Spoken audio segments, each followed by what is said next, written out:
Hi, this is Grimbart TV. This time again in English. It's a long time since I've done something in English, but I thought now is the right time to try it again and maybe you like it. If you do, please give the channel a thumbs up and especially this video, and that'll tell me that I'll do a bit more in English in the future.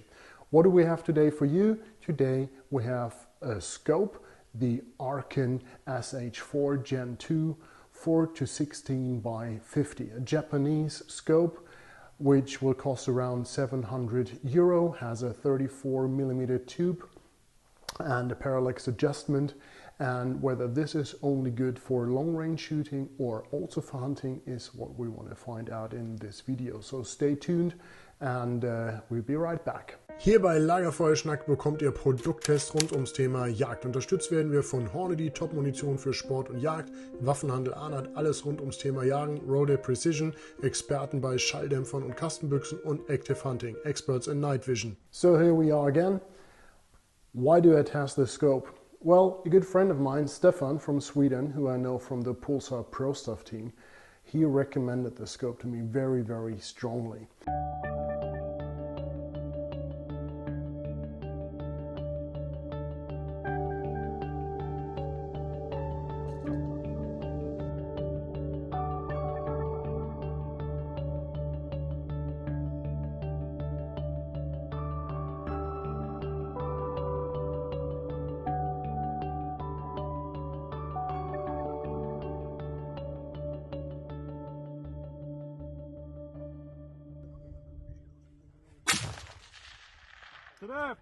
Stefan is a long-range guy who also does a lot of hunting, and yeah, he really knows what he's doing, and I often talk to him when it's about kind of long-range issues, you know, windage and ballistics and stuff, and he's really good in this.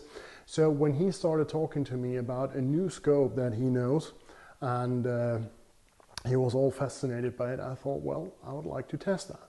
And that scope is the Arken SH-4 Gen II 4:16 by 50 that I announced here. So I tried to get hold of this scope, and that wasn't that easy because it's not available in Germany where I live.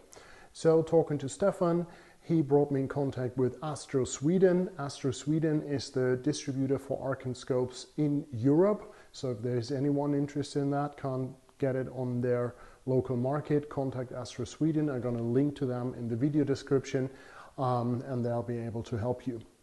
And that's also a reason why I can only give you basic, well, information about the price range, because that'll differ depending on shipping costs and where you are. So anyway, take a look at the description there, and by the way, I'll also, you know, blend in the technical specs in a little while, not talk to you about the specs in too much detail because I'm sure you can read yourself.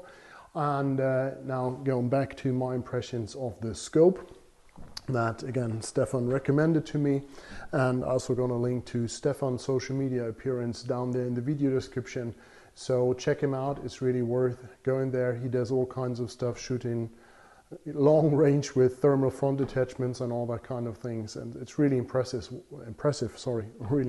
what he can do out there on the range. Okay, go back to the scope now. This is the scope, and I've tested this scope several months, both in my hunting school, doing the course, and also in practice. And I can tell you so much already, it is a lot of scope for the money. I was very, very satisfied. There's just very few negatives about the scope. In fact, one which I'll come to later, but a lot of positive issues. So it is a scope that's manufactured in Japan. So the lenses are really premium quality. You'll have a lot of sharpness out to the edges.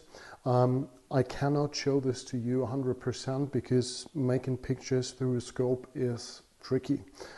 So looking through it yourself is much more higher quality than what I can show you here, but I'll try anyway, also when talking about the crosshair, of course, the reticle.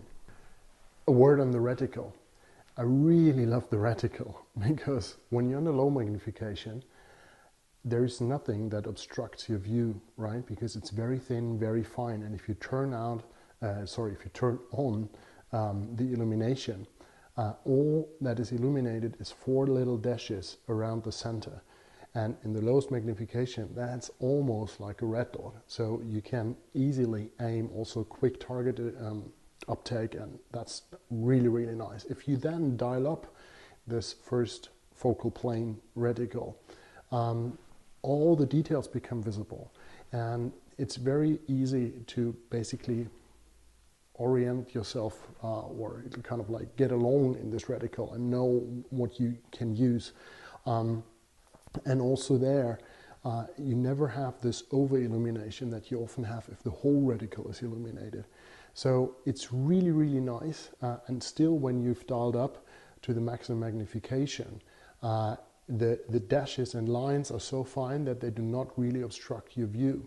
So for me personally, that's very important when out hunting, because there's not always a clear paper target that I can aim at, but very often it's roe deer or fallow deer which blend in quite well with the environment, and with that reticle, it's just, you know, it works super duper. So is it only for long range shooters? No, it's good for hunters as well. So this scope has a 34mm tube. It has large turrets for adjustments, and it has an awesome reticle. It's a first focal plane scope, which I personally prefer to use, because first focal plane means the reticle increases in size when you zoom in. And then you can also see all the little dashes. And in this case, it's a mil-dot reticle or millirot reticle, which is kind of comfortable for us Europeans to do the calculations on. And that really helps on estimating either the range or the size of the target, depending on which parameter you know. So yeah, that's pretty handy. It also has a parallax adjustment, which ranges from, wait, let me check so that I don't give you any wrong numbers here, from some 20 meters out to 500, which is, well, pretty impressive too, I think. And that is not only good for long range shooting, or even to estimate the rough range. You know, you can do that if you know, turn on the dial for the parallax adjustment, and when the picture gets sharp, you should be approximately in that range where the game or whatever you're observing is. But it's also in particular useful if you use such a scope in combination with a night vision device that you attach to the ocular of the scope, because then you can achieve maximum sharpness. Good. So what else? The eye box of this scope is very, very comfortable. There is no tube vision at all. You barely see the edge of the scope. It's a very clear picture out to the edges as well. The parallax adjustment, as I told you, is quite large, so you can do very precise adjustments. Turning the magnification wheel here is easy enough to do it on the run, but it's, what shall I say, it's resistant enough to not change by coincidence. So that's something that I really think is yeah, very important for use in practice. These turrets have a zero stop, and that's helpful to return to your zero. And there we come to the negative. The negative is you can't lock the turrets. That is something that I noticed when having the scope in the hunting course, that by coincidence somebody grabbed the scope in the wrong way and turned these unintentionally, so we had a change of point of impact.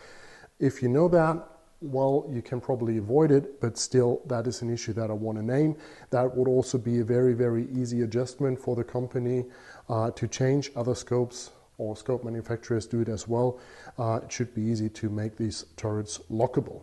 But compared to the total performance of that scope, which is, by the way, mounted also with Arken rings, which made a very good impression as well. What I thought was handy was that they tell you exactly the torque with which you need to tighten them. So that's also a nice thing. But back to the turrets. Yeah, just a minor thing. In practice, I never had an issue with it because I also knew from the hunting course that I need to be careful with this, and then that worked quite fine.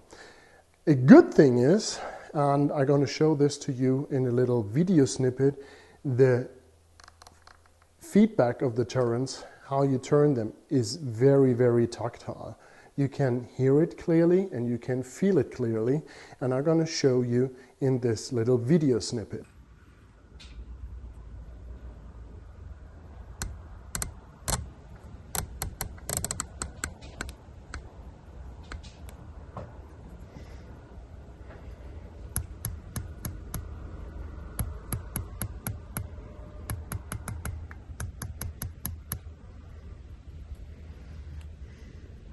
Another thing which is interesting about, or not interesting, but it's amazing about a scope in this price range is how exact the adjustments are.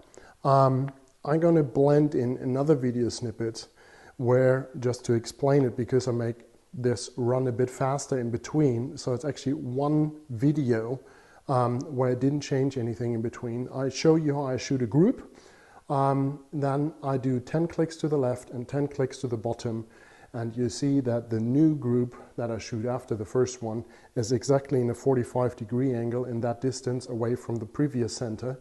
Then I return, so up 10 again and right 10 again, and I'm exactly in bullseye. So that is quite impressive for a scope in this price range. But look at the video and see for yourself. Okay, Schussbild Arken.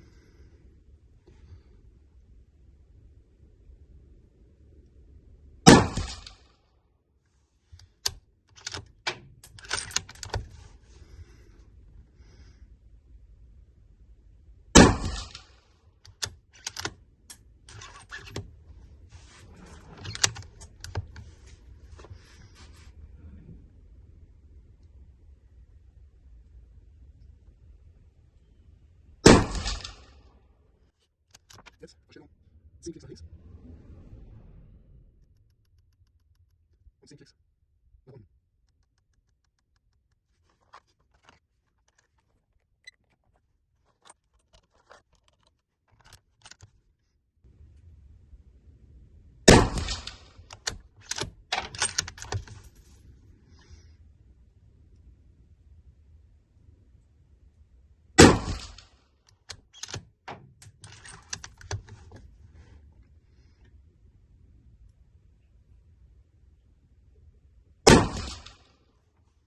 Jetzt wieder 10 Klicks nach oben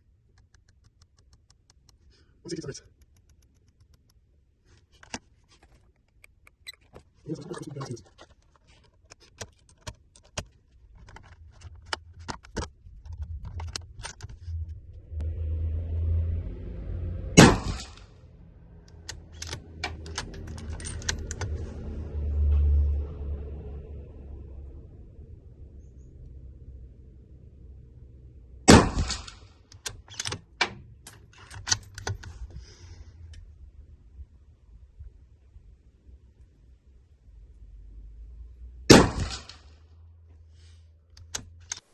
So finally, what are my final thoughts on this? My final thoughts on this scope are, there is an awesome reticle. This reticle in the first focal plane, which allows you for estimating range and target size, is brilliant because it is only, when you light it up, which is important, especially when you're in low magnification, there's only the little crosshair, so to say, these 4 little dashes that make it appear almost like a red dot. Very comfortable in low magnification, very clear in high magnification. I love it. Very precise when changing the click adjustments here in the turrets, which is super duper, and I really like the flexibility that emerged from the parallax adjustment that open up for a lot of opportunities from night vision hunting, range estimation, and also, very precise long-range shooting. I'm not a long-range shooter in that sense, but I appreciate that a lot for hunting smaller varmint or also for clearly identifying other species like roe deer or fallow deer on larger distances. During the hunting education, that scope was perfect to show how click adjustments are done and which consequences that have. And yeah, my impression of the scope is really worth the money. I hope that somebody will be importing these scopes into Germany because they offer a lot of value for this money. And so far, Astro Sweden does the distribution, which I think is good. So contact them if you want to either buy it directly, which you can, it's Europe, right? Or if you want to import, I'm pretty sure they'll be happy to talk to you and figure out a way if you're a dealer. So I like the scope. I'll probably have to send it back. I have a few other scopes that I'm testing now, and it will be a hard decision which one to keep and spend money on, but this is really one of my favorites.